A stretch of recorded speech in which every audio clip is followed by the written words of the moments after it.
Oh, one day my stream will start and it'll be great.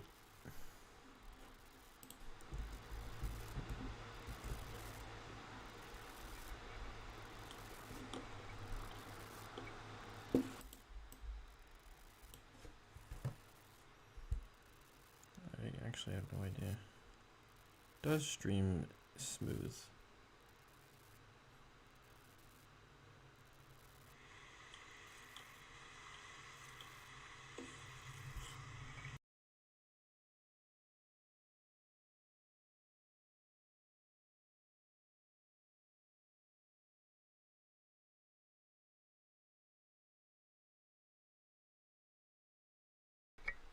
Oh, stream is working. Alright. Alright.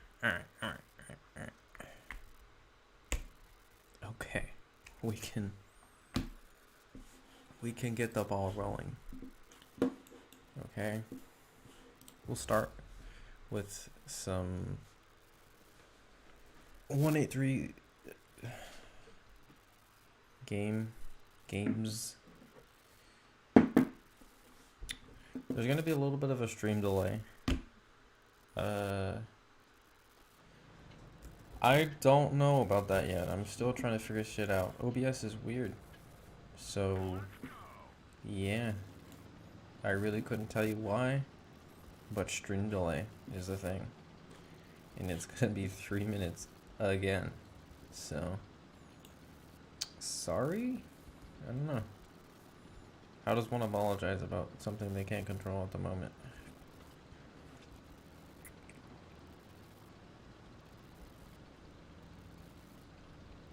Getting a solid 90 FPS for whatever reason. Pretty awkward.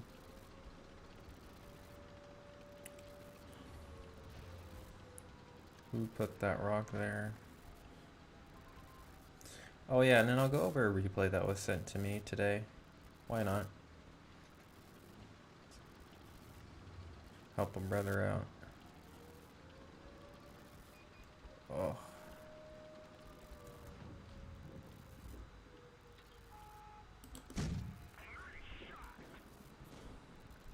That's unfortunate for him.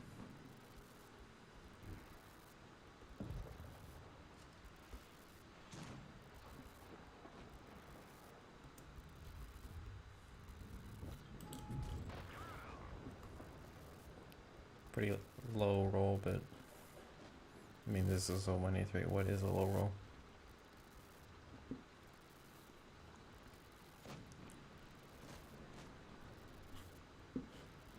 Where's their Progetto?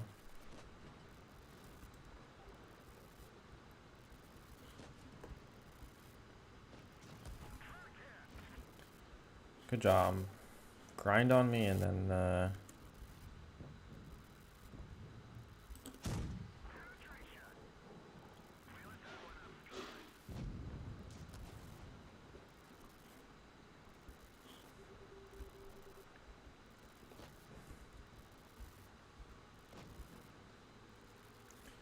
so you actually can potentially kill me here.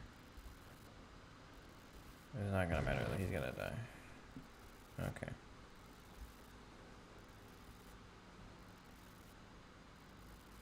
Alright.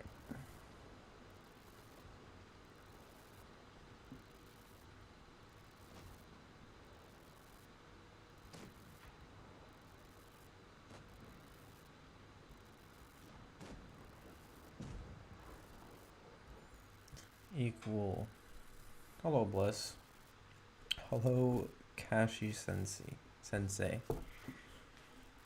For some reason, my nope, that's just me. I need to look at chat with my phone instead. Alright. I think it is time we go over the replay sent to me. And if you want to have a replay reviewed, go ahead and send it in the Pulling an Epic Carry submission channel in my server. One of them is about the M6 Yo on the enemy team. on his enemy team or in his game. God, I can't even. Never mind. We won't look at that because I'm not really interested in that tank. It's not really going to be comp meta as far as I'm concerned, as far as everyone else is. So, yeah. For the time being, let's just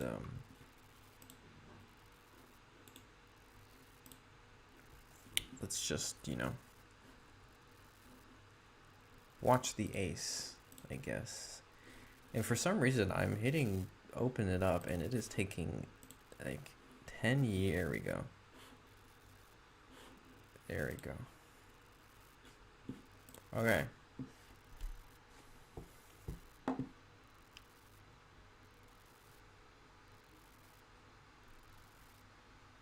Oh, are we gonna load in late to replay?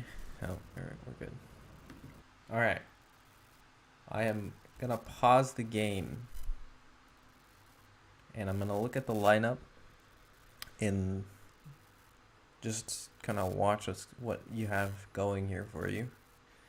So right off the bat, mobility-wise, your team's at a very big disadvantage.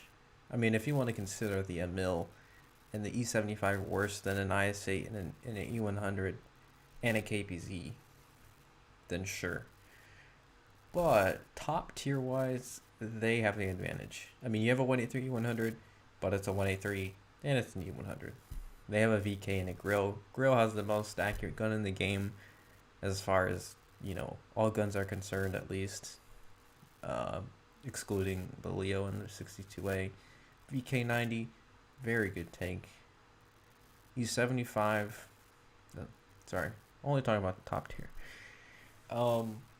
Your only other threat is basically the Vickers and pretty much the Vickers and the SU and the Grill. Those are the three tanks that you're really going to have issues with. You can handle in the middle, you can handle an E75, a VK, even the VK you can handle. T54E1, that's just, come on, let's be realistic. You're in a Type 61. Alright, but you also have an advantage. You have a Waffle, which is arguably one of the best tier 9 TDs in the game.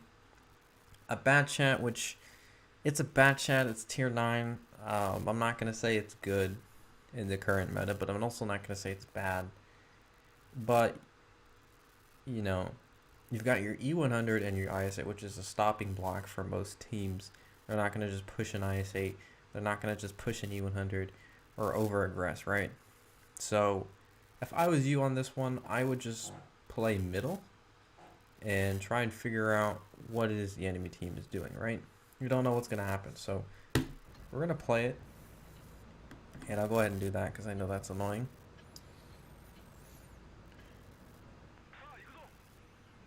And you're AFK for a little bit, it's fine. Understandable, everyone's having lag these days.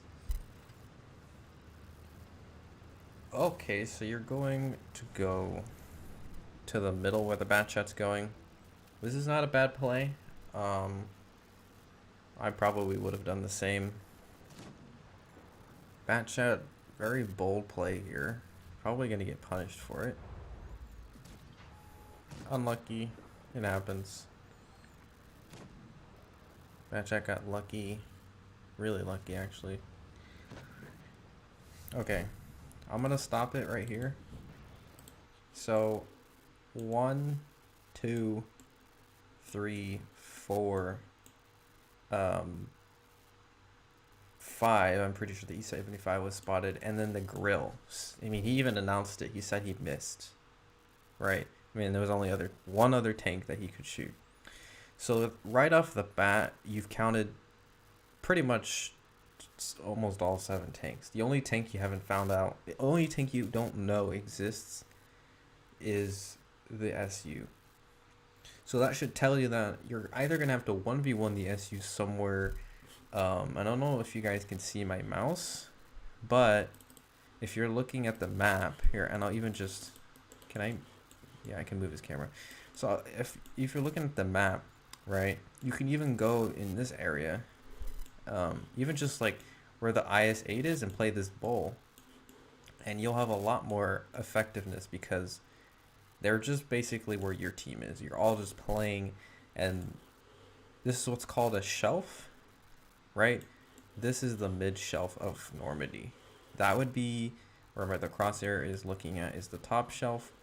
This is the mid shelf, and down there is the like lower mid shelf, and then the bottom shelf, and then you've got the beach, right?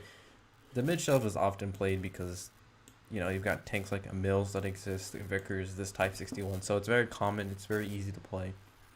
But this is where I would instantly turn around because I know that there's at least 5 guns looking in this direction, and it doesn't take a professional to tell you that the Type 61 doesn't have a good turret for poking, right? So I don't know if you recognize that, but in the future, try and recognize that. It'll help you a lot. But it also doesn't hurt to stick around and focus tanks that are sat out in the open like this. You do have good DPM, and then there's the SU. So you know where all the tanks are basically. You don't really know where the grill is, but you know that he's probably not committed down. Oh nope, now you know where he is. He's up close. So now you know where everything is. So let's see how you play this out. Getting some good farms. And I can't really blame you there. You're actually playing the mid pretty well. Only exposing yourself to the one tank. I probably wouldn't repeat this again. Kind of lucky you didn't get punished by that Vickers or the VK.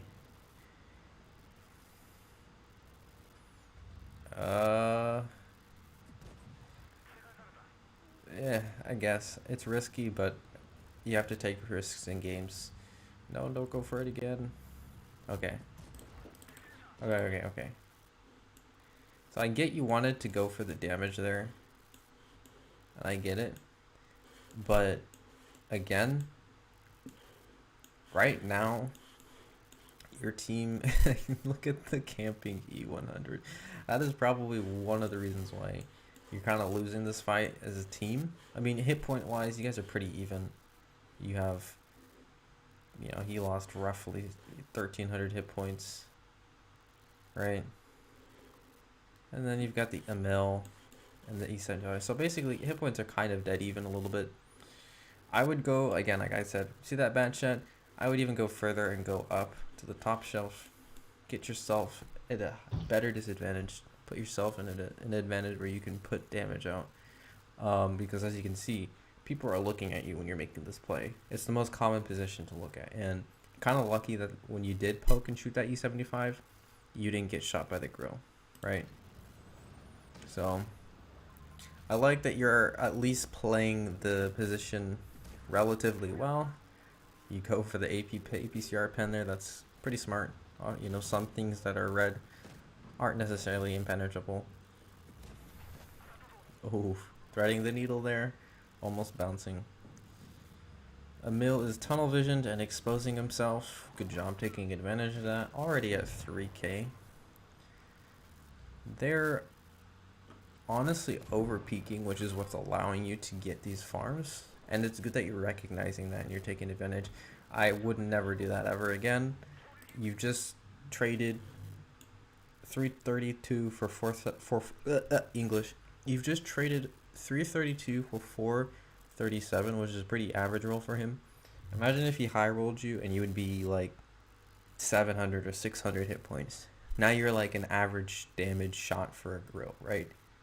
And the grill's a one shot. He's going to be playing passive all game. So he's just going to be looking for one singular shot, right?